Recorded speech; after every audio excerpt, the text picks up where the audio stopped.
Iran की विदेश मंत्री अब्बास अराक्ची ने बड़ा बयान दिया। ये अमेरिका की जंग है, हम पीछे नहीं हटेंगे, अराक्ची ने ये कहा। तो अब्बास अराक्ची ने कहा कि देश की राजनीतिक संरचना बहुत मजबूत है, देश में नेतृत्व का कोई अभाव नहीं है। दरअसल इंटेलिजेंस मिनिस्टर और अली लारिजानी के साथ ही बासिज के हेड मारे गए। उसके बाद अब्बास अराक्ची का ये बड़ा बयान कि नेतृत्व का कोई अभाव नहीं है। तो तुर्की से बड़ी खबर, तुर्की में एक और पैट्रियट की तैनाती होगी। तुर्की के अदाना प्रांत में इसकी तैनाती की जाएगी। ईरानी हमलों को रोकने के लिए बड़ा फैसला लिया गया है। पैट्रियट या डिफेंस सिस्टम को तैनात किया जाएगा। एक और पैट्रियट की तैनाती जो है वो तुर्की के अदाना प्रांत में होगी। ईरान की एक मिसाइल तुर्की की तरफ गई थी, उसको इंटरसेप्ट किया गया था। तुर्की ने नाराजगी भी जाहिर की थी। अब इस नेटो सदस्य देश की तरफ से ये बड़ा फैसला लिया गया है।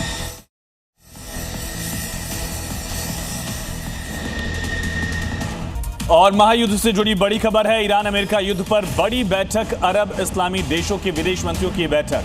रियाद की बैठक में ईरान के हमले पर चर्चा की जाएगी। अरब देशों के ऊर्जा बुनियादी ढांचे पर जो हमले हुए हैं उस पर भी चर्चा की जाएगी। तो रियाद में ये बैठक बेहद अहम मानी जा रही है। तमाम विदेश मंत्रियों की बैठक होगी। सऊदी अरब की राजधानी में ये अहम बैठक, ऊर्जा ढांचे को लेकर चर्चा।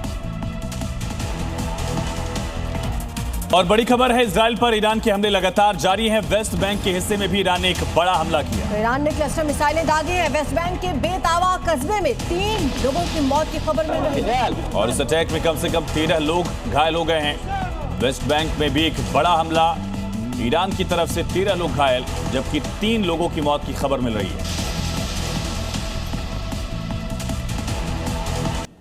अमेरिका, इजराइल और ईरान के बीच चल रही जंग समय के साथ और विध्वंसक होती जा रही है। इजराइल का दावा यह है कि उसने ईरान की बासिज फोर्स के कई कमांडोज को ड्रोन अटैक में मार गिराया है।